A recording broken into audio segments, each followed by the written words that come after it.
Baik pemirsa TV, di segmen terakhir ini kita masih mengharapkan ada yang bertanya, yang bertanya lewat SMS atau interaktif, insya Allah kita layani. Jadi sambil kami menunggu pertanyaan dari pemirsa, kita kembali dulu kepada Ustadz. Silakan Ustaz. Baik,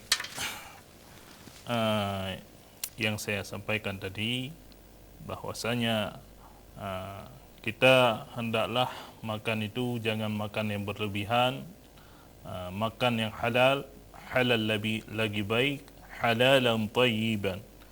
Kemudian yang makan yang halal lagi baik, kemudian jangan berlebihan ketika kita makan. Baik katanya makan 2/6, yang kakak laju. Jadi makan yang dianjurkan oleh Rasulullah,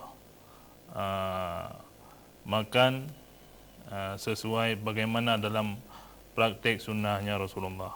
Karena dalam hadis Rasulullah sallallahu alaihi wasallam bersabda, tidaklah seseorang memenuhi wadah yang lebih buruk daripada perut. Cukuplah bagi seseorang anak Adam makan dan makanan yang dapat menegakkan tulang punggungnya.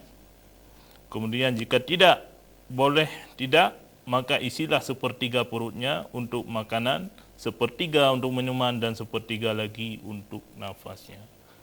Jadi ini yang diajarkan Rasulullah, sunnah-sunnah yang mulia.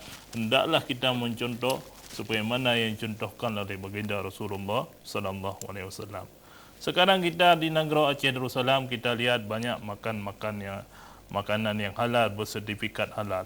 Ini hanya untuk membuktikan bahawa kehalalannya daripada makanan-makanan tersebut.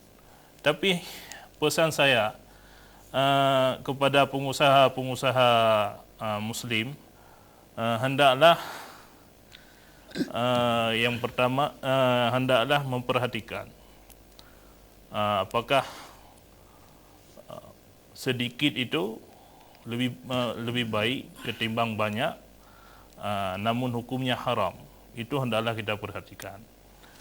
Baik dah gajar yang ada, tapi yang di pun yang dianggap remeh. Jadi sedikit itu lebih baik daripada yang banyak, ketimbang lebih banyak namun hukumnya haram. Ini perlu kita perhatikan. Jadi banyak hal lainnya juga yang banyak Rasulullah mencontohkan kepada kita dalam hal etika dan adab-adab makan.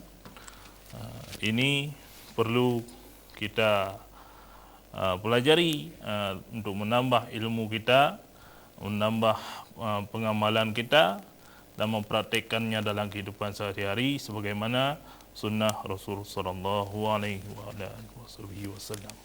Baik. Ya, baik pemirsa TV, alhamdulillah juga sudah ada dari Ibu Khairiyah pertanyaan. Assalamualaikum Ustaz. Waalaikumsalam warahmatullahi wabarakatuh. Saya ingin bertanya Ustaz, kita sekarang ini hidup susah. Suami kita susah mencari uang.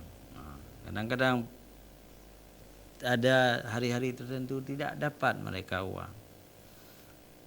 Apakah saya sebagai istri harus bertanya kepada suami, dari mana engkau dapatkan uang kalau suami saya pulang? Tetapi Ustaz, selama ini saya tidak pernah bertanya. Atas jawaban Ustaz, mohon terima kasih. Wassalam Ibu Khairiyah. Ini menarik Ustaz. Silakan Ustaz jawab. Baik. Ya, memang kita perlu mengetahui dari mana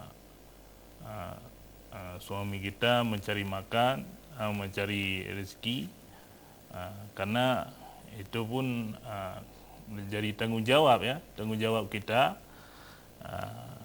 karena kita bagaimanapun kita harus menjaga makanan untuk anak-anak kita, makanan jauh daripada makanan-makanan yang tidak baik, yang kita harus tahu asal usul sumber makanan tersebut, apakah halalkah atau layakkah kita makan, atau dari unsur yang haram, dari menipu. Namun usahakan kita menyampaikan dengan adab dan cara yang baik, juga betul-betul kata yang baik kepada suami kita. Ini menarik sekali Tapi pertanyaan. kalau tidak masalah juga. Gitu ya. Itu lebih baik dalam hal agar agar sinkron hubungan baik antara suami dengan isteri. Jadi hana perlu untuk dadekti dah bagi puar perjori kan. Ya. Yang posisi gak sih yang dalam hal untuk menjaga adab dengan suami kita. Iya, menarik sekali. Dari Tengku Mutuah di Banda Aceh. Assalamualaikum Ustaz. Waalaikumsalam warahmatullahi wabarakatuh. Saya ingin bertanya, apakah rokok itu sebuah makanan atau sebuah minuman? Karena dia itu kita hisap. Menurut ahli dokter Islam, semua rokok itu di puntingnya, di filternya itu ada enzim babi. Dengan demikian ulama Mesir, Pakistan telah berfatwa bahwa rokok itu haram. Karena orang Islam belum mampu membuat rokok sendiri. Rokok dibuat oleh orang-orang kafir dan di puntingnya, maksud punting itu filter lah. Ya, filter. Di puntingnya itu ada enzim babi. Nah, tapi yang ingin saya tanyakan, kenapa tengku-tengku ustaz-ustaz, khatib-khatib masih merokok filter? Apakah tengku-tengku kita itu tidak tahu itu haram? Mohon penjelasan Ustaz. Wassalam. Jadi dari Tengku Mutuah. Ya, baik. Ini polemik masalah hukum rokok haram atau halalnya juga ada dalam kaidah fiqih, juga ada jika diambil dari intisari sabda Rasulullah, la darra wa la darura. Jangan kamu merusak diri sendiri, mudarat bagi dirimu sendiri dan merusak orang lain. Kadang-kadang kita orang merokok, walaupun dia tahu itu apa, dia tahu halal ataupun masalah haram ataupun tidak, tapi dia merokok kadang-kadang dalam bus. Ini adab tidak baik, kadang mengganggu orang lain. Orang lain mungkin alergi dengan rokok tersebut. Jadi itu sudah mengganggu orang lain. Adapun hukum merokok memang dalam konteks itu haram, haram.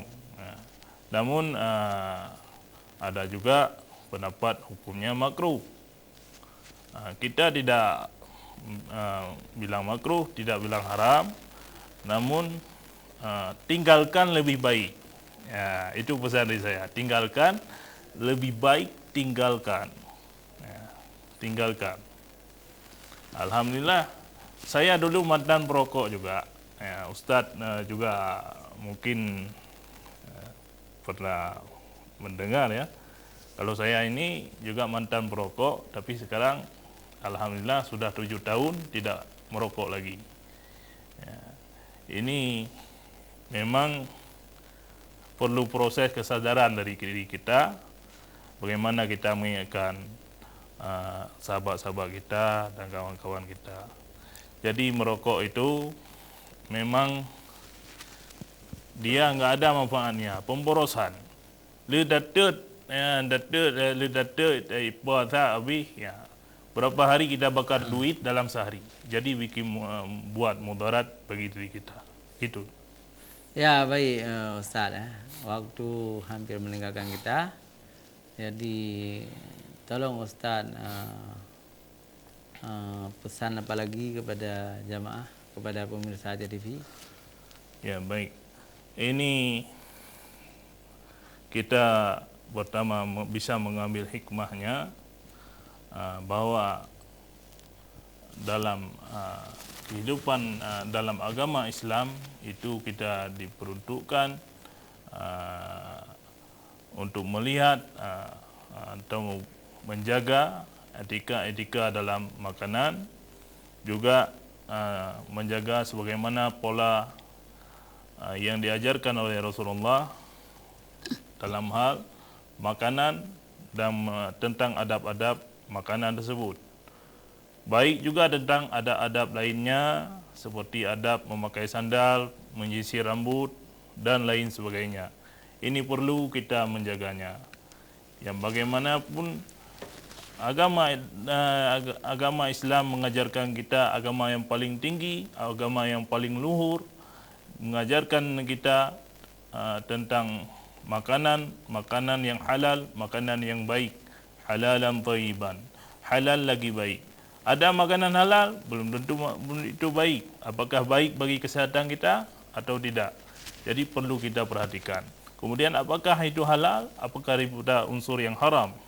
Karena ini sangat berbahaya dan pengaruh besar bagi cucu-cucu kita, bagi generasi kita ke depannya.